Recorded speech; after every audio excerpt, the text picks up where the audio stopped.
ঢাকা ঢাকা দক্ষিণ এশিয়ার দ্বিতীয় বৃহত্তম অর্থনৈতিক শহর। সম্প্রতি দক্ষিণ এশিয়ার উন্নত যোগাযোগ মাধ্যম হিসেবে মেট্রো রেল সার্ভিস শুরু হয়েছে।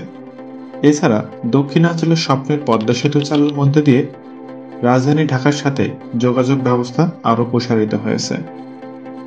মসজিদের শহর কিংবা রিকশার নগরী যাই বলি না কেন, এই সকল উপমা বিশ্ববাসীর কাছে ঢাকাকে করেছে আরও পরিচিত। ফরেনসিক বাংলার এ পর্বে জানব বিশ্বের সপ্তম মেগাসিটি ঢাকা সম্পর্কে। চলুন শুরু করা যাক। ঢাকা দক্ষিণ এশিয়ার রাষ্ট্র বাংলাদেশের রাজধানী ও বৃহত্তম শহর। প্রশাসনিকভাবে এটি ঢাকা জেলার প্রধান শহর। ভৌগোলিকভাবে এটি বাংলাদেশের মধ্যভাগে বুড়িগঙ্গা নদীর উত্তর তীরে একটি সমতল এলাকাতে অবস্থিত। ঢাকা দক্ষিণ এশিয়া মুম্বাইয়ের পরেই দ্বিতীয় বৃহত্তম অর্থনৈতিক শহর। 2020 সালের হিসাব মতে ঢাকার জিডিপি 162 বিলিয়ন মার্কিন ডলার এবং পিপিপি 235 বিলিয়ন মার্কিন ডলার। ঢাকা অতি মহানগরী বা মেগাসিটি। ঢাকা মহানগরীর এলাকায় জনসংখ্যা প্রায় 2,10,00,000, যা দেশের মোট জনসংখ্যার প্রায় 11%। জনসংখ্যার বিচারে ঢাকা দক্ষিণ এশিয়ার দ্বিতীয় বৃহত্তম এবং বিশ্বের সপ্তম বৃহত্তম শহর। জনসংখ্যার ঘনত্বের বিচারে বিশ্বের সবচেয়ে ঘনবসতিপূর্ণ শহর। 306 বর্গ কিলোমিটার আয়তনের এই শহরে প্রতি বর্গ কিলোমিটার এলাকায় 45,000 লোক বসবাস করে। ঢাকা মসজিদের শহর নামে সুপরিচিত। এখানে প্রায় 1000-এরও বেশি মসজিদ রয়েছে। এছাড়াও ঢাকা রিকশার নগরী বলে পরিচিত। এখানে প্রায় 5 লক্ষেরও উপর রিকশা প্রতিদিন চলাচল করে। বর্তমানে ঢাকা দক্ষিণ এশিয়ার অন্যতম প্রধান সংস্কৃতি, শিক্ষা ও বাণিজ্য কেন্দ্র। সপ্তদশ শতাব্দীতে পুরান ঢাকার মুঘল সাম্রাজ্যের সুবাহে বাংলার প্রাদেশিক রাজধানী ছিল। মুঘল সম্রাট জাহাঙ্গীরের শাসনামলে এই শহর জাহাঙ্গীরনগর নামে পরিচিত ছিল। বিশ্বব্যাপী মুসলিম বাণিজ্যের একটি কেন্দ্র ছিল ঢাকা এবং বিশ্বের বিভিন্ন স্থান থেকে ব্যবসায়ীগণ এখানে বাণিজ্যের উদ্দেশ্যে আসতেন। ঢাকাতে বিশ্বের সেরা মসলিন কাপড় উৎপাদিত হতো। যদিও আধুনিক ঢাকা শহরের বিকাশ ঘটে 19 শতাব্দীতে ব্রিটিশ শাসন আমলে। এই সময় নবাবগণ ঢাকা শাসন করতেন। এই সময় কলকাতার পরেই ঢাকা বাংলার প্রেসিডেন্সির দ্বিতীয় বৃহত্তম নগরী হয়ে ওঠে। 1905 সালে বঙ্গভঙ্গের পর ঢাকা নবগঠিত পূর্ববঙ্গ ও আসাম প্রদেশের রাজধানী হয়। 1947 সালে ভারত বিভাগের পর ঢাকা পূর্ব পাকিস্তানের প্রশাসনিক রাজধানীতে পরিণত হয়। 1950 থেকে 60 সালের মধ্যে এই শহর বিভিন্ন সামাজিক, জাতীয়বাদী ও গণতন্ত্রপন্থী আন্দোলনের কেন্দ্রবিন্দু হয়ে ওঠে। 1971 সালে ঢাকা স্বাধীন বাংলাদেশের রাজধানী হয়। ইতিপূর্বে সামরিক আইন বলবৎ, বাংলাদেশের স্বাধীনতা ঘোষণা, সামরিক দমন, যুদ্ধ ও প্রাকৃতিক বিপর্যয়ের মতো বহু তাণ্ডব লীলার ঘটনার সাক্ষী এই শহর। এই শহরের নগরাঞ্চলীয় অবকাঠামোটি বিশ্বের সর্বোন্নত হলেও দূষণ, যানজট এবং জনসংখ্যা বৃদ্ধির কারণে যথেষ্ট পরিষেবার অভাব ইত্যাদি শহুরে সমস্যাগুলো এখানে প্রকট। সাম্প্রতিক দশকগুলিতে ঢাকার পরিবহন, যোগাযোগ ব্যবস্থা ও গণপূর্ত ব্যবস্থা যে আধুনিকরণ হয়েছে তা বিশেষভাবে লক্ষণীয়। বর্তমানে এই শহরে প্রচুর বিদেশি বিনিয়োগ এবং ব্যবসা বাণিজ্যের পরিধি বাড়াতে সক্ষম হয়েছে। সারা দেশ থেকে প্রচুর মানুষ ঢাকায় আসেন জীবন ও জীবিকার সন্ধানে। এ কারণে ঢাকা হয়ে উঠেছে বিশ্বের দ্রুততম ক্রমবর্ধমান নগরী। এই লক্ষ্য বাস্তবায়নে মালয়েশিয়া, জাপান, চীন, ভারত সহ বিভিন্ন দেশ অর্থ সহযোগিতা ও বিনিয়োগ করছে। ঢাকার নামকরণের ইতিহাস। ঢাকার নামকরণের সঠিক ইতিহাস নিয়ে ব্যাপক মতভেদ রয়েছে। কথিত আছে যে সেন বংশের রাজা বল্লাল সেন বুড়িগঙ্গা নদীর তীরবর্তী এলাকায় ভ্রমণকালে সন্নিহিত জঙ্গলে হিন্দু দেবী দুর্গার একটি বিগ্রহ খুঁজে পান।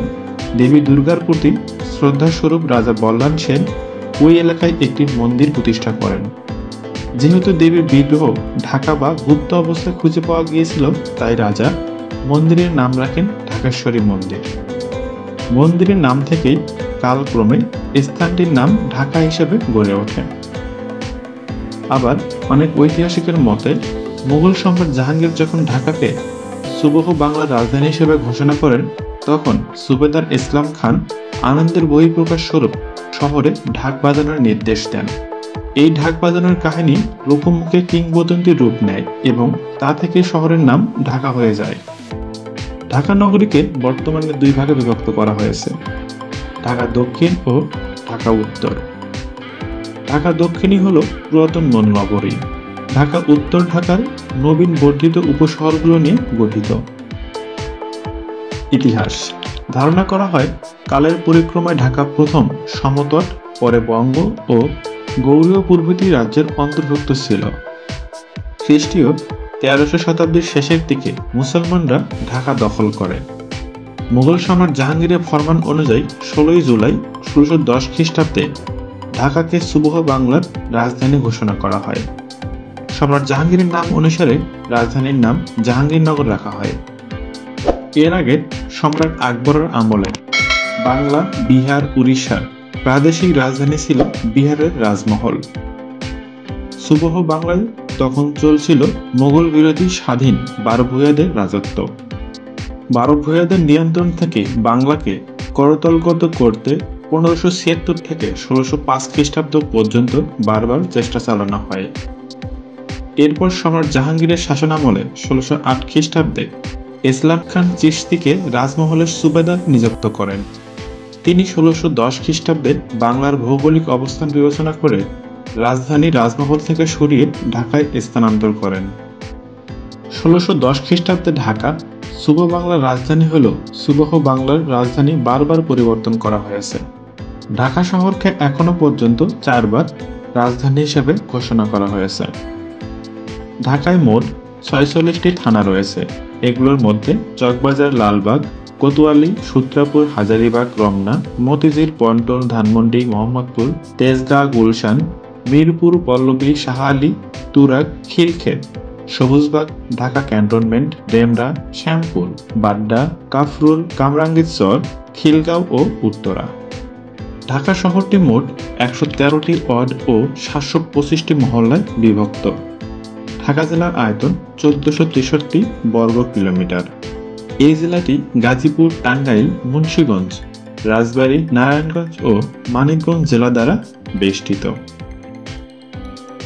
ঢাকা শহরের প্রকৃত নমিনাল জিডিপি 162 বিলিয়ন মার্কিন ডলার এবং শহরের পিপিপি প্রায় 235 বিলিয়ন মার্কিন ডলার। ঢাকা বাংলাদেশের প্রধান বাণিজ্য কেন্দ্র। এই শহরে প্রতিনিয়তই মধ্যবিত্ত জনসংখ্যা বাড়ছে এবং পাশাপাশি আধুনিক ভোক্তা এবং বিলাস পণ্যের বাজার বৃদ্ধি পাচ্ছে। প্রতিনিয়তই এই শহরে গ্রাম থেকে কাজের সন্ধানে ঢাকামুখী হচ্ছে মানুষ। ঢাকাতে প্রায় 5 লক্ষ রিক্সা চালক, 80 লক্ষেরও বেশি মানুষ টেক্সটাইল শিল্পের কাজের সাথে যুক্ত। ঢাকার স্থাবর সম্পদের মূল্য 142 বিলিয়ন ডলার। গড় আয় $1300, যাদের অধিকাংশেরই দৈনিক গড় আয় $5 কম। ঢাকা শহরের প্রধান বাণিজ্য এলাকাগুলো হলো মতিঝিল, চকবাজার, নবাবপুর, নিউ মার্কেট, ফার্মগেট ইত্যাদি এবং প্রধান শিল্প এলাকাগুলো হলো তেজগাঁও, হাজারীবাগ ও লালবাগ। বসুন্ধরা বারিধারা একটি উন্নয়নশীল অর্থনৈতিক এলাকা এবং আগামী 5 বছরের মধ্যে এই এলাকাগুলোয় উচ্চ প্রযুক্তির শিল্প কলকারখানা, কর্পোরেশন এবং শপিং মল তৈরি করা হবে। ঢাকায় মোট 2টি ইপিজেডে মোট 413টি শিল্প স্থাপনা রয়েছে। এখানকার অধিকাংশ কর্মী নারী। নগরায়নের মাধ্যমে ব্যাপকভাবে শহরের উন্নয়ন চলছে। নতুন নতুন বহুতল ভবন তৈরি হচ্ছে, ফলে খুব অল্প সময়ের মধ্যেই এই শহরে পরিবর্তন হয়েছে। ফাইন্যান্স, ব্যাংকিং, শিল্প উৎপাদন, টেলিযোগাযোগ এবং সেবা খাতে বিশেষভাবে উন্নয়ন হচ্ছে।